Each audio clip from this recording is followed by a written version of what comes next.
We crossed 200,000 views on our YouTube, and that's a good number. तो अल्लाह ताला कामयाबी दे हमें. और we have published एक और write up on our blog counter narrative में. एक राइट अप शेयर किया था शाकिर ने मेरे साथ, जिसमें एक साइकोलॉजिस्ट, उनका ऐसा कहना था कि थ्रू आउट वर्ल्ड मर्दों पे जुल्म है. किस तरीके का जुल्म कि उनको रोने नहीं देते. खैर, तो अब हमें मर्दों से कहना है कि आप रोया करें. तो हमने उसका एक काइंड ऑफ रेस्पॉन्स लिखा कि हम उस चीज़ को कैसे देखते हैं. वही ना काउंटर नैरेटिव, जहाँ पे हमारा होता है ना, the traditional point of view throughout world has been asking man to man up, stop whining and crying. तो राइट अप एक लिखा, तो आप उसको देख सकते हैं. Let's start with what we have assembled for. हम पेज नंबर 187 पे हैं. The first Muslim Lesley Hazleton. इसको समझने की कोशिश कर रहे हैं. इसका चैप्टर नंबर 14 है, आई थिंक. हाँ, 14th चैप्टर है ये. 187, बैटल ऑफ बद्र के बाद के मामलात, उनको हम देख रहे हैं. तो लास्ट टाइम जब हम मिले तो we left at the point के now the Jewish tribes of Medina, relations with them are going to get sour now. Lesley Hazleton ने तो इसको रंग ऐसा दिया कि this needed to be done, लेकिन हमारा ऐसा इसको देखने का नज़रिया नहीं है. हमारा इन इवेंट्स को देखने का नज़रिया डिफरेंट है कि these were events that were forced upon the profit. और आज का जो सेशन है इसमें तो बिल्कुल ही ये क्लियर होगा कि हमारा बिल्कुल ही डिफरेंट तरीका है देखने का इस इवेंट को. लेज़ली हेज़ल्टन कहती है कि इंसान सबसे ज़्यादा बिटरनेस महसूस करता है not for declared enemies but those who you once considered the closest, और बाद में उनसे दुश्मनी हो जाए तब वो दुश्मनी सबसे बिटर हो जाती है. क्यों? क्योंकि ये जो लोग होते हैं, जो आपके नज़दीक होते हैं, जिनको आप अपना नज़दीक मानते हैं, उन्हीं के पास सबसे ज़्यादा ताकत होती है आपको डिसअपॉइंट करने की. They can disappoint the most. वो ना, वो sense of disloyalty, how could you, जो वो कहा था, यू टू ब्रूटस, तो वैसा मामला. Not least because it's a defense against realizing how much had been assumed, mistaking friendship for unqualified support. जब ऐसी expectations गिर जाती है, टूट जाती है, there's a tendency to experience this as the fault of the other. और इसको इंसान पर्सनल बिट्रेयल की तरह देखता है. हुजूर सल्लल्लाहु अलैहि वसल्लम ने भी, लेज़ली हेज़ल्टन कहते हैं, इन्होंने एज्यूम किया था कि Jews of Medina would be the most open to his message.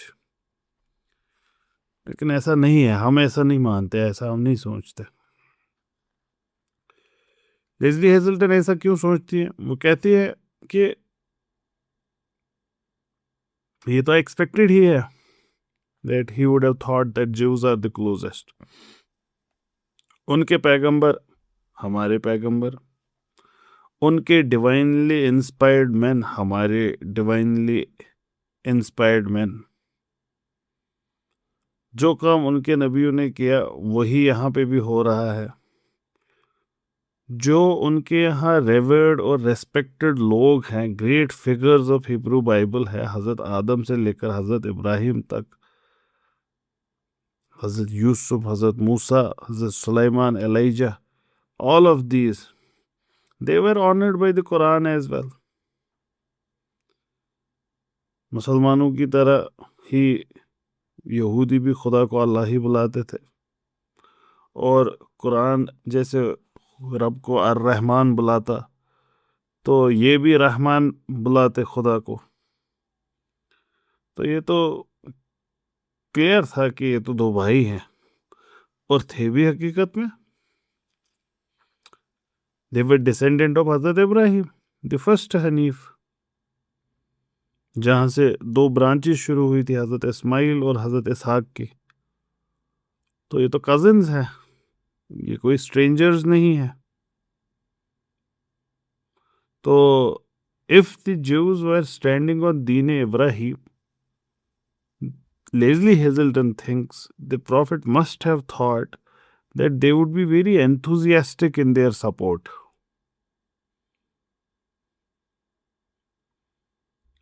And the prophet must have thought, how could anyone who claimed to worship God possibly reject such a message? But there seem to me no reasons for Leslie Hazelton to think so. Then why does she? Because, like a secular historian, she has to explain what's happening. For us, the reasons are entirely different. In fact, the Quran says, you would find Christians the nearest to you in your religion. वो सबसे नजदीक आप पाएंगे उनको, not the Jews. And even if we were to discuss this in modern context, तब भी we can say कि let's apply this to the Christians of the prophetic era and the Jews of the prophetic era. उस वक्त के Christians और Jews, अगर हम इस वक्त ये कह दें कि Christians का तो अकीदा हमसे बड़ा दूर है and all, we can still go back to the original addresses of the Quran और उस वक्त के Christians को देखें, and we would still see they were nearest. We can argue कि इस वक्त भी Christians are nearest to us in our faith.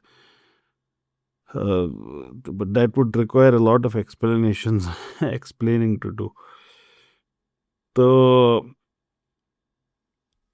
yet Leslie Hazelton does say it, कि the Prophet would have sallallahu alaihi wasallam thought that. और पहले ये लगा भी कि Jews were quite open to him. उन्होंने आर्बिट्रेशन एग्रीमेंट बड़े आराम से साइन किया था, और वो भी उम्मत का हिस्सा बड़े आराम से बन गए थे।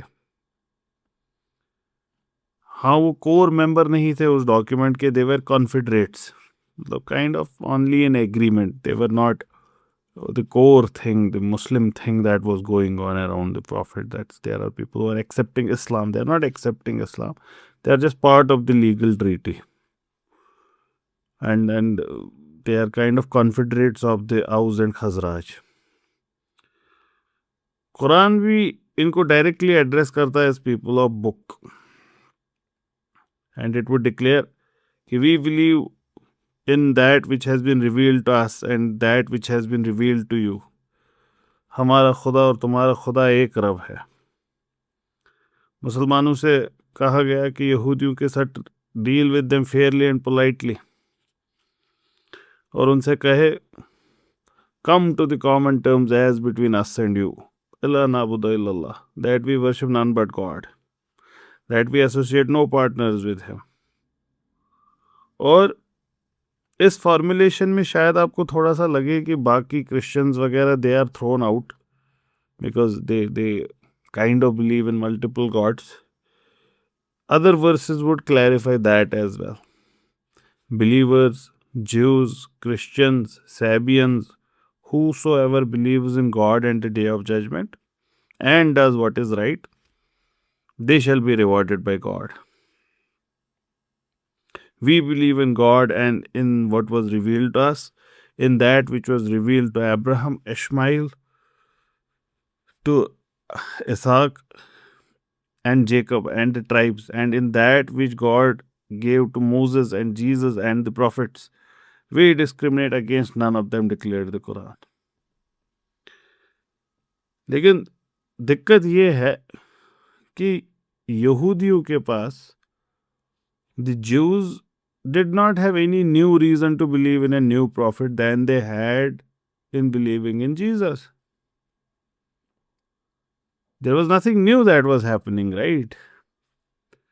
हजरत ईसा भी खुदा के बहुत बड़े पैगंबर, तो उस वक्त ईमान नहीं लाया। यहाँ पे उनके पर्सपेक्टिव से क्या डिफरेंट है कि ईमान लाए? तो देयर इज नो रीजन। इनका तो मानना था कि नबूवत खत्म हो गई है। ये नबूवत खत्म होने का मसला है, इस बात में तो हकीकत है कि यहूदियों के यहाँ ये हमको मिलता है बिलीफ कि नबूवत लगभग कबल मसीह 600 साल ख़त्म हो गई, ऐसा यहूदियों का मानना था। इसको लेकिन दो नज़रियों से हम देख सकते हैं। अगर उनका बिलीफ ऐसा था तो फिर where does Islam fit in? देखो, एक तो वो एस्केप रूट है ही कि तहरीफ कर दी मजहब में, कि ऐसा कुछ था नहीं लेकिन उन्होंने कर दिया खुद से ही कि अब कोई नबी नहीं आएगा। जैसे तहरीफ कोई मजहब में कर दे कि अब नबी आएगा, वैसे ही उन्होंने तहरीफ कर दी कि वो तो है एस्केप का तरीका। लेकिन उससे बेहतर भी इसको एनालाइज किया जा सकता है और दो तरीके से इसको देखा जा सकता है। एक, यहूदियों का ही खुद का मानना जो है उसमें इस्लाम की गुंजाइश तब भी रहती है। क्यों? क्योंकि यहूदियों का मानना रहा है कि इंसानियत का जो मामला है वो स्पिरिचुअली बड़ा डिग्रेड हुआ है, इस वजह से अब इनमें से नबी की गुंजाइश नहीं रहती। मैं तब की बात कर रहा हूँ, ये बहुत पहले की, हज़ारों साल पहले की बात कर रहा हूँ कि इंसान इतना गिर चुका है कि इसमें से अब नबी की गुंजाइश नहीं रहती। ठीक, तो अब क्या बचा? अब क्या होगा? So they believe in what is going to come as what they call messianic age. मसीह आएंगे, वो मामला दुरुस्त करेंगे इस दुनिया के। He would establish the temple, he would bring back the Jews and the good times would come, there would be peace around the world। और उसके बाद पैगंबर फिर से आएंगे। तो इसमें तो गुंजाइश रहती है हमारे दीन की। क्यों? क्योंकि मसीह तो आए, हज़रत ईसा, और उसके बाद हुजूर सल्लल्लाहु अलैहि वसल्लम आए, तो फिर theologically not a problem. But इससे बेहतर स्टांस, मतलब बेहतर इन द सेंस, मुझे पर्सनली इनमें से कोई, मेरा कोई रुझान नहीं है इनमें से किसी पे भी, मतलब it has hardly bothered me ever. दूसरा stance kind of is more polemical, but मतलब it strikes that vibe with modern Muslims. Vibe करता है ये। वो ये कि जब यहूदी हज़रत ईसा अलैहिस्सलाम से गुफ्तगू करते हैं और हज़रत याह्या अलैहिस्सलाम, जॉन द बैप्टिस्ट, और ये बाइबल में रिकॉर्डेड है conversations, they ask very interesting questions. I think this one they ask to हज़रत याह्या अलैहिस्सलाम। उनसे वो सवाल पूछते हैं, क्या आप एलाइजा हैं? एलाइजा के मामले में भी यहूदियों का मानना है कि वो दोबारा आने वाले हैं। तो उनसे पूछते हैं, क्या आप वो हैं? तो हज़रत याह्या अलैहिस्सलाम कहते हैं, ना, मैं वो नहीं हूँ। तो कहते हैं, क्या आप मसीह हैं? आर यू मसीह? तो कहते हैं, ना, मैं वो भी नहीं हूँ। वो रुकते नहीं हैं, वो कहते हैं, आर यू दैट प्रॉफिट? क्या आप वही नबी हैं? तो कहते हैं, ना, मैं वो भी नहीं हूँ। इससे हमको दिखता है कि यहूदियों के यहाँ एक्सपेक्टेशन किसी नबी की है। तो इस वजह से ये कहना गलत होगा, या मतलब कहते तो वो थे कि कोई नबी नहीं आएगा, लेकिन ये बिलीफ उनका कंसिस्टेंट नहीं है, या फिर ये बिलीफ एक मेन स्ट्रीम बिलीफ नहीं है, या फिर ये बिलीफ सबका हेल्ड बिलीफ नहीं है। और जितना भी इसमें एक एक्सेप्शन की गुंजाइश है, हमारी पोजीशन की गुंजाइश बनती है, हमें एविडेंस मिल जाता है हमारी पोजीशन का। अच्छा, ये भी बड़ा इंटरेस्टिंग है कि ये जो 3 सवाल में 3 अलग फिगर्स तब डिस्क्राइब हो गई। आप समझिए ना, मतलब आपसे कोई पूछ रहा है, क्या आप XYZ है, आप कहते हैं ना। क्या आप ABC है, आप कहते हैं ना। कहते क्या आप PHQ हैं, आप कहते हैं ना। That means there are 3 people, you know, there are 3 expectations, 3 different expectations, these 3 are not one. तब आप एक ही सवाल पूछेंगे। और इसमें मसीह and that prophet are 2 different people. That means हजरत मसीह अलैहिस्सलाम, जिनको हम हजरत ईसा मानते हैं, उनके अलावा भी एक्सपेक्टेशन एक और पैगंबर की है, एक और नबी की है। और भी वर्डिंग की बड़ी इंटरेस्टिंग है, अल्फाज इस्तेमाल किए, are you that prophet, it's not are you a prophet. जो सवाल पूछा ना, क्या आप वही पैगंबर हैं, ये नहीं पूछा क्या आप कोई पैगंबर हैं। कोई पैगंबर मतलब कोई भी claimant of the prophethood, no. The questioner is asking, are you that prophet? That means the context is clear. There is a clear expectation of a prophet which everyone seems to be talking about. That is very interesting. क्योंकि आप ऐसे किसी को बोलेंगे कि आप वही chief guest है, रास्ते पे सड़क पे आप किसी को बोलेंगे क्या ये? नहीं, आप ये बोलेंगे किसी महफिल में जहाँ कोई चीफ गेस्ट आने वाला है।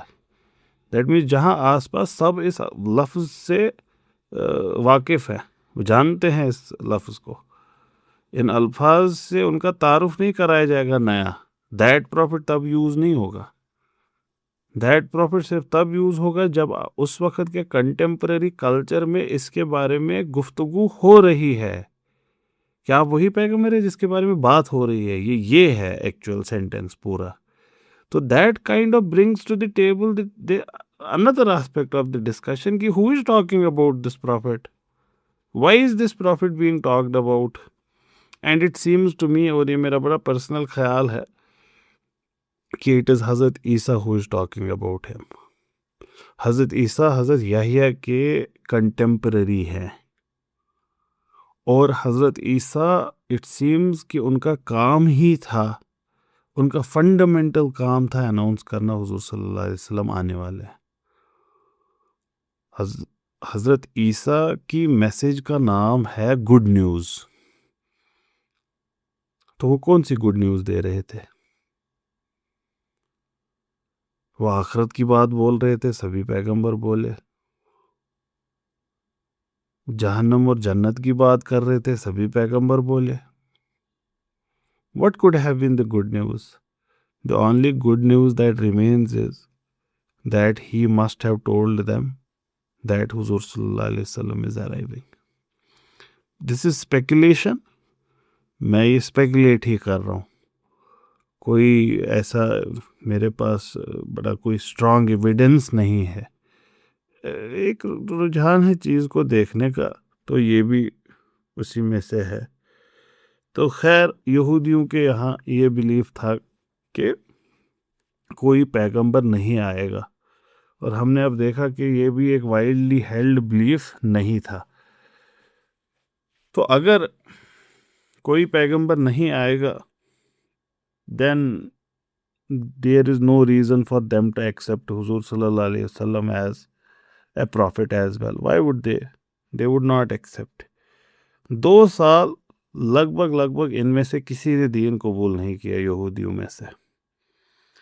और लेज़ली हेज़ल्टन कहती है कि इससे डेफिनेटली हुजूर सल्लल्लाहु अलैहि वसल्लम he must have been confounded. Once again, we don't find any reason to believe that. मक्का में the Quranic voice had been quite accepting of challenges to its teaching. Quran कहता कि we have sent down the scripture to you with the truth for the people. जो भी इसको follow करेगा उसके लिए फ़ायदा है, जो नहीं फॉलो करेगा उसके खुद के लिए नुकसान है।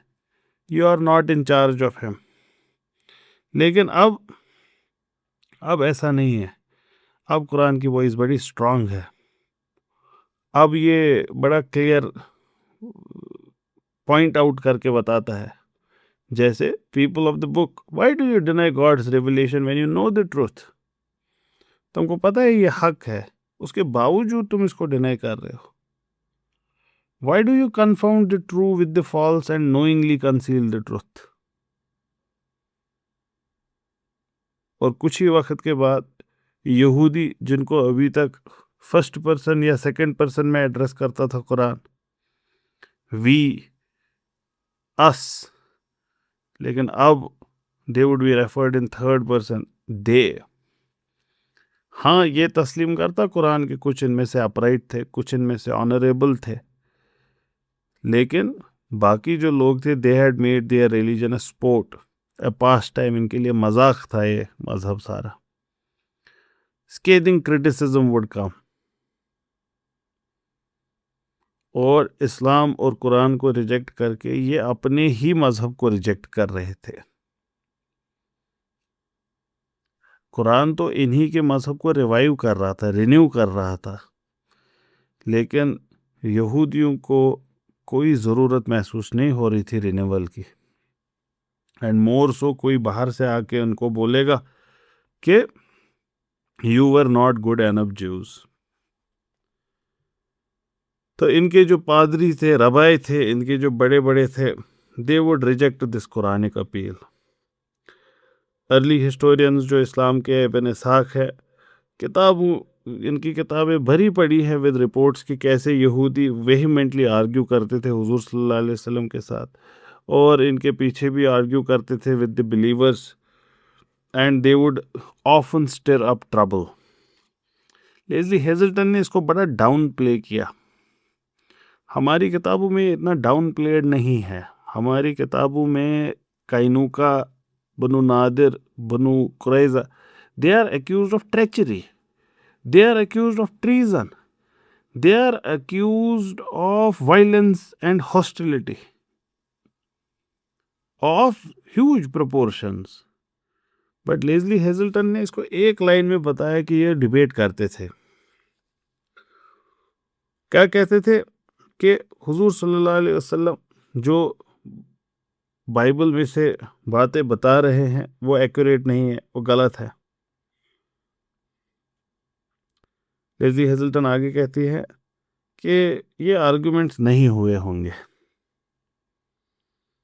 हम क्या समझते हैं? हम समझते हैं आर्गुमेंट्स भी हुए, सवाल भी पूछे गए, क्योंकि कुरान अक्सर एड्रेस करता है tell them, they ask you, tell them, they ask you, tell them. तो कन्वर्सेशंस हुई होंगी। और लोगों का काम क्या था? सोशल मीडिया का ज़माना थोड़ी था। इस ज़माने में और क्या करते, मतलब आप करते क्या दिन भर?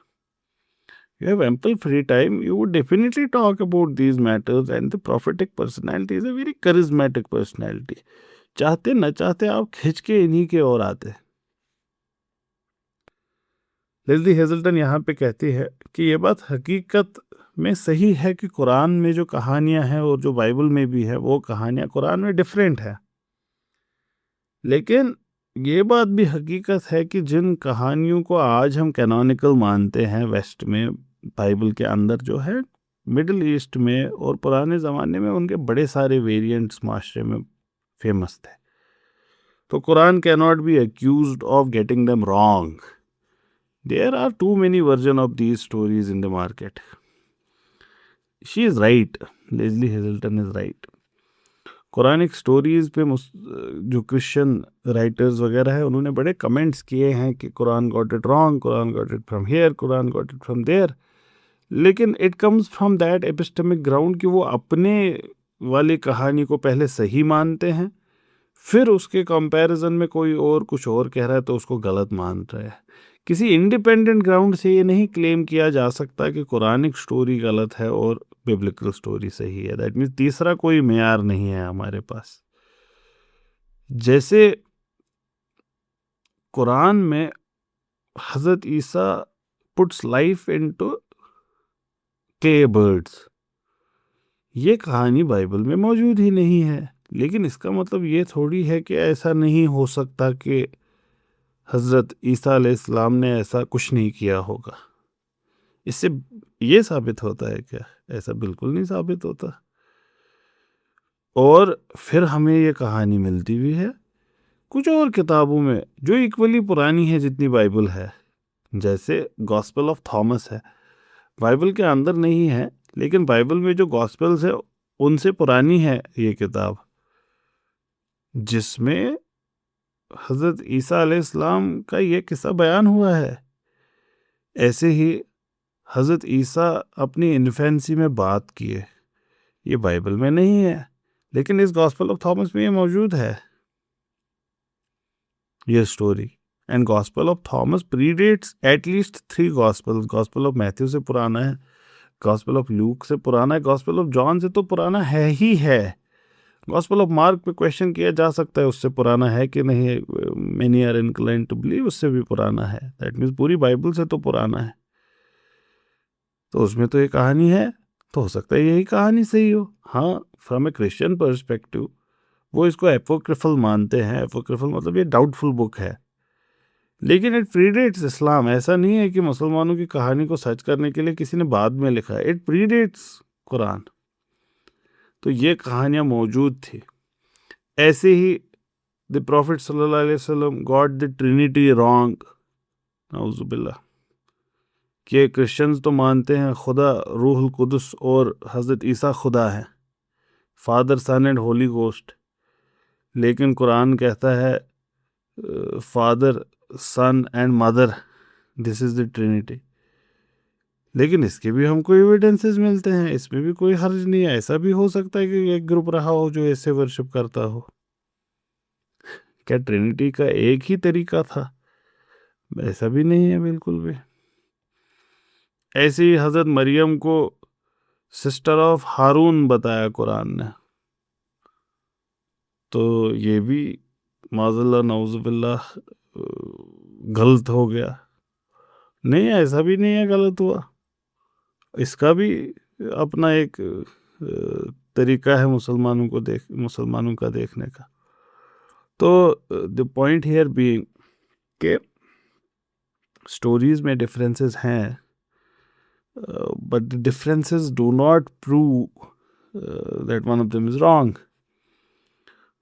हमारे लिए तो Quran is right, we are Muslims, we believe, and we believe it is muhaymin over previous scriptures, that whatever the previous scriptures tell us that can be corrected using this scripture.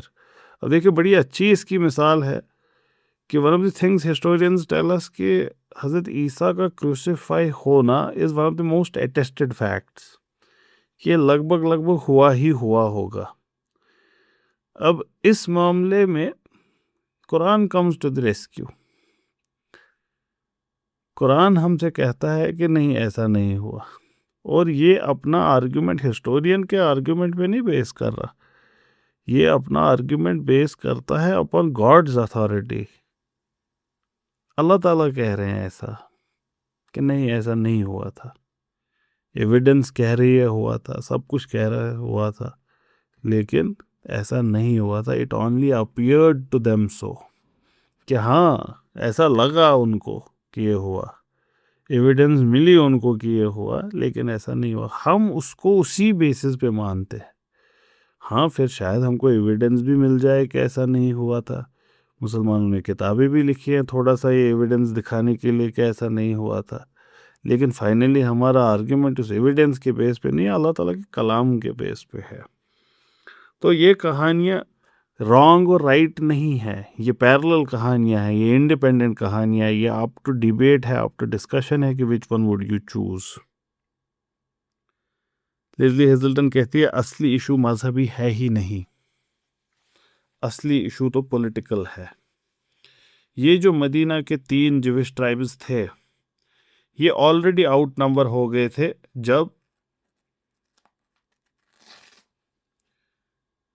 जब औस और खजराज यहाँ पे आके बसे थे 5th century में।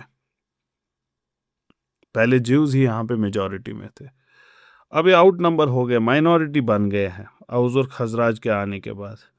और अब ये जो नया एक ग्रुप आया है, और इसमें हुजूर सल्लल्लाहु अलैहि वसल्लम का जो इन्फ्लुएंस इस शहर पे है, तो यहूदियों को पता ही था they are going to get marginalised further.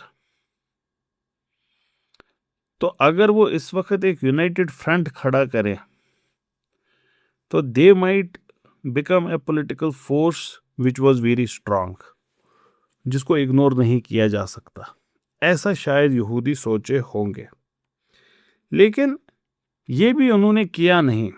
जो इससे पहले औस और खजराज के आपस में मामलात हमेशा कशीदा होते थे, लड़ते थे, झगड़ते थे, उन लड़ाइयों में they had taken different sides in different matters. Inter tribal conflict जिसकी वजह से हुजूर सल्लल्लाहु अलैहि वसल्लम यहाँ आए भी थे, उसमें भी इन्होंने अलग साइड्स लिए थे, और इस वजह से वो आपस में भी हॉस्टाइल थे एज कंपेयर्ड टू अदर्स।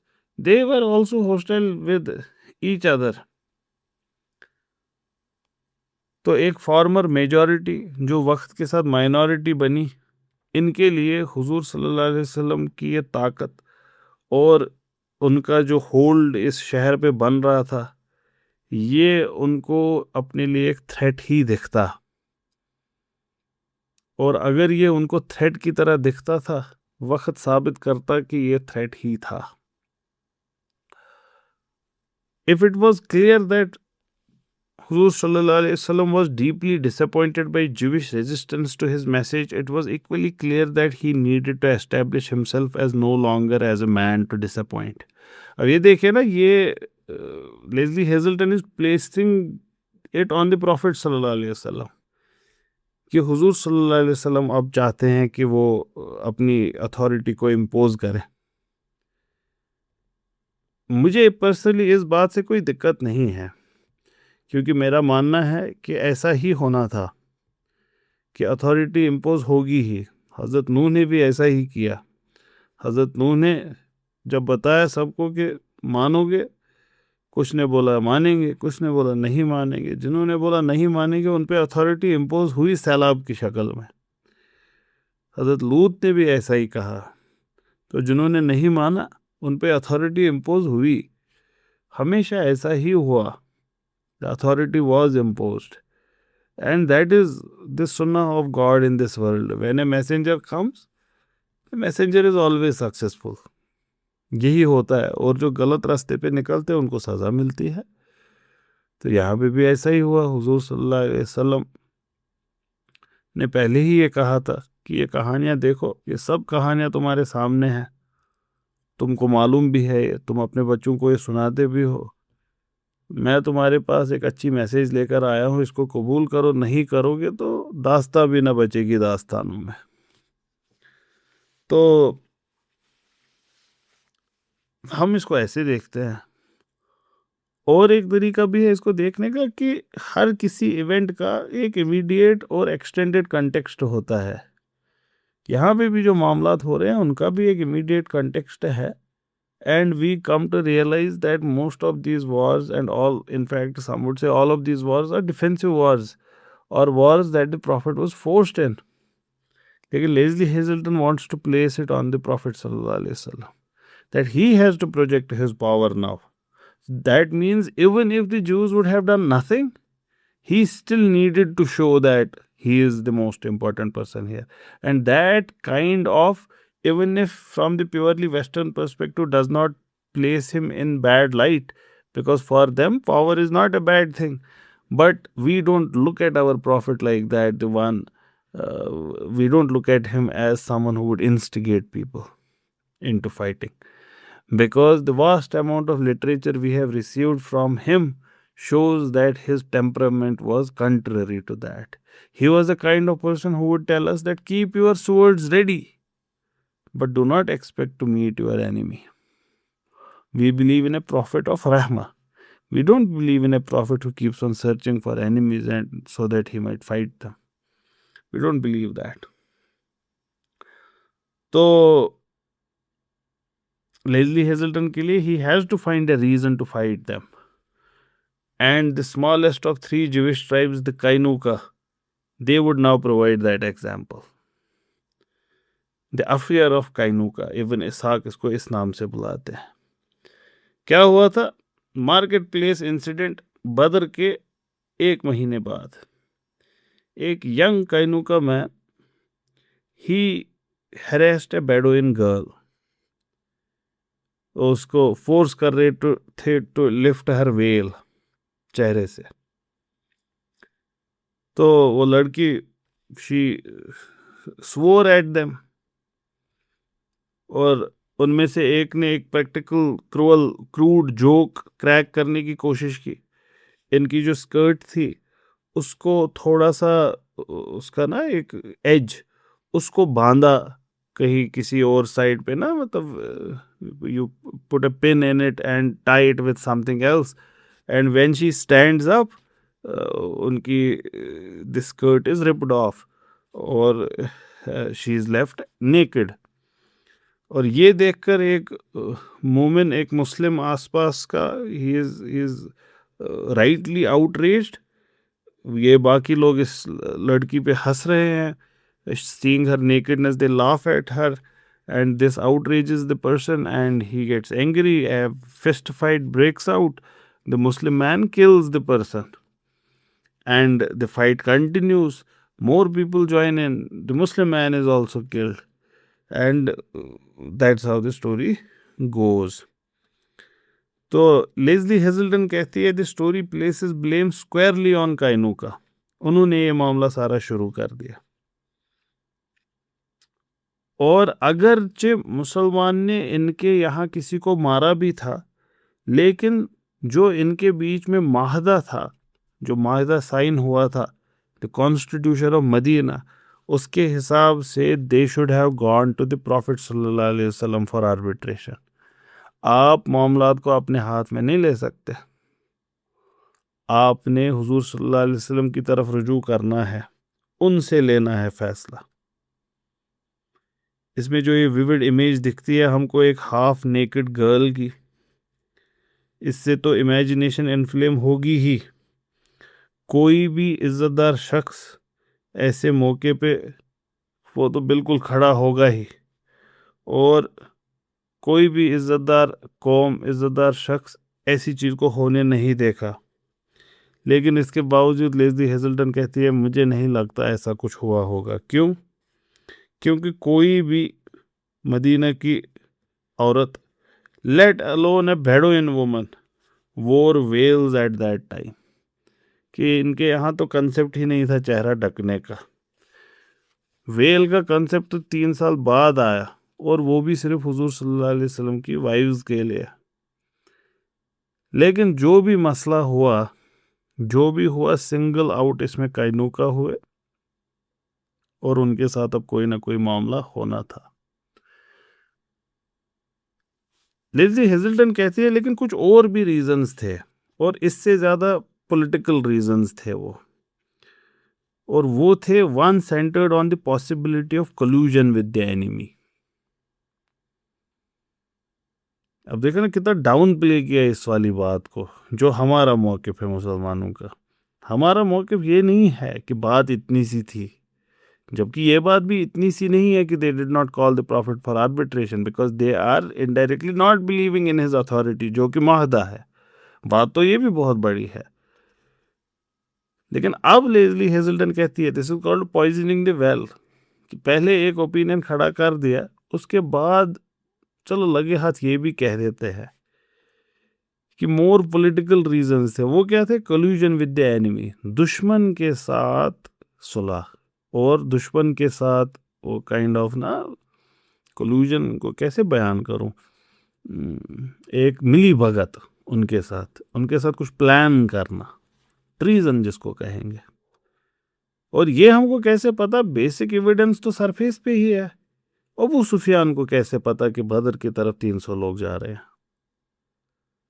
तो एविडेंस क्लियर है कि कोई ना कोई तो था। रिवायतों में जिक्र नहीं है कौन था, लेकिन हो सकता है कि उस वक्त के लोगों को पता थी कि ये कौन था जो गया। लेकिन मैं यहाँ पे तब भी रुकना चाहता हूँ इस पॉइंट पे, क्योंकि यहाँ से अब ये दूसरा पहलू खोलेंगे अब्दुल्ला इब्न उबय का, who was called the chief of Hippocrates. और ये फिर आगे ये भी गुफ्तगू करेंगे कि हुजूर सल्लल्लाहु अलैहि वसल्लम ने इनको सजाए मौत सुनाई, बनु कैनुका को सजाए मौत। इनके तमाम जो मर्द हैं उनको सजाए मौत दी जाएगी। Women would be taken as captives and children would be taken as captives. और फिर उबय, ये अब्दुल्ला इब्न उबय, वो ही वुड प्लीड फॉर देम कि नहीं ऐसा ना करें, एंड देन द प्रॉफिट सल्लल्लाहु अलैहि वसल्लम he is going to let them free, कि ठीक है ओके, लेकिन ये यहाँ से निकल जाएंगे, जलाए वतन, एग्जाइल। मैं कुछ एक चीज़ें पॉइंट करना चाहता हूँ ताकि यहीं पे वो केस बिल्ड हो और बार बार हमको ये रिपीट ना करना पड़े। पहले तो ये अफेयर ऑफ काइनू का है, ये मार्केट प्लेस इंसिडेंट है इस वुमन का, इसमें it seems Lesley Hazleton has missed a lot of points. She is for the starters in our sources not a Bedouin woman, she is a Muslim. वो Bedouin woman नहीं है हमारी रिवायतों में। हमारी रिवायतों में वो एक अंसार लेडी है, मुस्लिम है। हमारे रिवायतों में वेल वॉज देयर ऑलरेडी। तो ये बात भी सही नहीं है कि वो वेल नहीं करते थे। और उसके बाद हमारी रिवायतों में there is tension already building. Badr के टाइम ही these people have started kind of showing their animosity towards Muslim, और बदर से पहले ही दे आर शोइंग एनिमोसिटी। और बदर के टाइम जब इनको पता चला कि मुस्लिम्स जीत गए, देन दे कुड, मतलब उनके चेहरों से वो छुप नहीं पा रहा था कि ये आग लगी हुई है। और ये बाद में they would kind of fight with Muslims, जो भी छोटा से छोटा मसला होता। और यहाँ तक कि हुजूर सल्लल्लाहु अलैहि वसल्लम इनको जमा करते हैं एक बार, और इनको क्लियर दीन की दावत देते हैं, और इनसे कहते हैं कि बद्र में भी तुमने देखा कि क्या हुआ, तो वो एक एविडेंस है तुम्हारे लिए। और हुजूर सल्लल्लाहु अलैहि वसल्लम इनको वार्न भी करते हैं कि अगर तुम अपने तरीके नहीं सुधारोगे तो बद्र को देखो, ऐसा ही तुम्हारे साथ होगा। और रिवायतों में मौजूद है कि बनु कैनुका ने वापस क्या जवाब दिया। बनु कैनुका सुलह में है मुसलमानों के साथ। बनु कैनुका ने साइन किया है चार्टर ऑफ मदीना कि हम दिफा करेंगे एक दूसरे का, अगर कोई हमला करे। तो इनका जवाब क्या होना चाहिए? इनका जवाब होना चाहिए था एट द मोस्ट, या तो गलती होगी आगे नहीं करेंगे, या तो हमने किया ही नहीं ऐसा कुछ, हम तो बिल्कुल we are obliged, we would be there with you when there is an attack, यही कहेंगे ना। उनका जवाब वापस है कि हमें कुरैश नहीं समझो। ये बनु कैनुका कह रहा है, हमें कुरैश ना समझे। ये चार लौंडे कुरैश के जिनको लड़ना नहीं आता, वो आपसे लड़ने आए। जब हमसे लड़ने की बारी आएगी तब पता चलेगा मर्द किसको कहते हैं। This is Qaynuqa's response. What does that tell you? That tells you there is hidden hostility between the two groups. रिवायत तुम्हें हर एक चीज़ बहुत डिटेल में आना बहुत ज़रूरी नहीं होता है कि हर एक बात डिटेल में डिस्कस की गई हो, फिर ये हुआ, फिर ये हुआ, फिर ये हुआ। लेकिन जो वो टेंशन बिल्ड हो रहा है वो खुद से रिवायतों में दिख जाता है, उसके बाद फिर ये इंसिडेंट होता है। That means there is a larger context to the Kainuka incident, and then there is an immediate, वो कौन सी चीज़ है जिसने ईंधन जमा किया, वो कौन सी चीज़ है जिसने फायरवुड को जमा किया। वो हो रहा है सालों भर। और फिर हाँ, ये हो सकता है कि इस इवेंट ने उसमें वो स्पार्क लगा दी जिसकी वजह से फिर आग बढ़ गई। अगर आप फॉर एग्जांपल शिबली नोमानी साहब उनका पढ़ेंगे, वो लिखते हैं the victory of Badr had made the Jews more apprehensive. वो अब देखिए ना, कहने का तरीका ही हमारा कितना डिफरेंट है। वो कहते हैं, अल्लामा शिबली नोमानी, उनको दिखा कि मुसलमान बड़े ताकतवर हो रहे हैं, और यहूदियों के ट्राइब्स में से काइनू का सबसे ताकतवर थे और सबसे ब्रेवेस्ट थे। And they were first to declare war and violate the treaty they made with the prophet सल्लल्लाहु अलैहि वसल्लम। यहाँ पे बिल्कुल ही हालात बदल गए, जज्बात बदल गए। इसीलिए बहुत इंपॉर्टेंट है इंसान को पता हो कि वो क्या पढ़ रहा है, अदरवाइज वो कितना गुमराह हो सकता है। Ibn Hisham and at-Tabari on the authority of Ibn Ishaq have quoted a report from Asim ibn Qatada al-Ansari which runs thus। क्या है ये रिपोर्ट, क्या है रिवायत में जो आया है? The Kainuka were the first among the Jews who broke the treaty concluded with the Prophet and made war with the Muslims during the period between Badr and Uhud। हमारी रिवायत में कितना क्लियरली ब्लेम किसी और पे है। हमारी रिवायत मतलब ये नहीं कि अभी के मुस्लिम क्या कह रहे हैं, रिवायत मतलब उस वक्त के मुसलमान जो थे, अहदीस में क्या आया, अर्ली बायोग्राफीज में क्या आया है, उसकी बात कर रहा हूँ। कि हमारे यहाँ एविडेंस क्या है कि they were the ones who declared war. Ibn Saad while dealing with the गज़वा of Banu Qaynuqa remarks, When the battle of Badr took place, the Jews manifested their malevolence and their spirit of revolt, and they retracted from their plighted word. इब्न साद भी इसको mention करते हैं। और फिर अलामा शिबली नुमानी कहते हैं कि फिर एक अनएक्सपेक्टेड इंसिडेंट हुआ जिसने इस फ्यूल में आग लगा दी। एक अंसारी वुमन थी जिसके चेहरे पे पर्दा था, वो मदीना के मार्केट प्लेस पे खड़ी थी और एक यहूदी ने ही tried to violate her honour. और इसको देखकर एक आसपास खड़ा मुसलमान उसका ही boiled with rage, and then the Jews killed the Muslims in return. तो यहाँ पे ऐसे इसको नरेट किया गया। और कत्ल करने के बारे में कि हुजूर सल्लल्लाहु अलैहि वसल्लम ने जो सज़ा सुनाई उसके बारे में अल्लामा शिबली नुमानी कहते हैं कि अर्ली बायोग्राफर्स की जो वर्डिंग्स है वो ऐसा दिखाते हैं कि हुजूर सल्लल्लाहु अलैहि वसल्लम ने सज़ाए मौत सुनाई थी, और फिर अब्दुल्ला इब्न उबय के कहने पर उन्होंने फाइनली थोड़ी सी ईज कर दी। लेकिन ये सारी रिपोर्ट्स गलत है। The details are given in Sunan Abu Dawood. वो तो क्लियर बताते हैं कि हुजूर सल्लल्लाहु अलैहि वसल्लम ने क्या किया।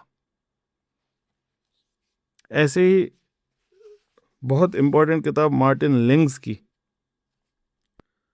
मार्टिन लिंग्स इसमें और भी कंटेक्स्ट देते हैं। मार्टिन लिंग्स कहते हैं कि बहुत पहले से क्लियर था कि Jews did not consider the prophet's covenant as binding upon them. दो कि उन्होंने इस पे अपने साइन किए थे, तस्लीम इसको ओपनली उन्होंने किया था, उसके बावजूद वो ऐसे अपने कॉन्वर्सेशंस में, अपने डिस्कशंस में बार बार दिखाते थे कि वो इसको नहीं मानते थे बाइंडिंग अपॉन देम। और इनकी एक्शंस में, इनकी हरकतों में बार बार दिखता था कि they would prefer the pagan idolaters to the Muslim worshippers of the one God.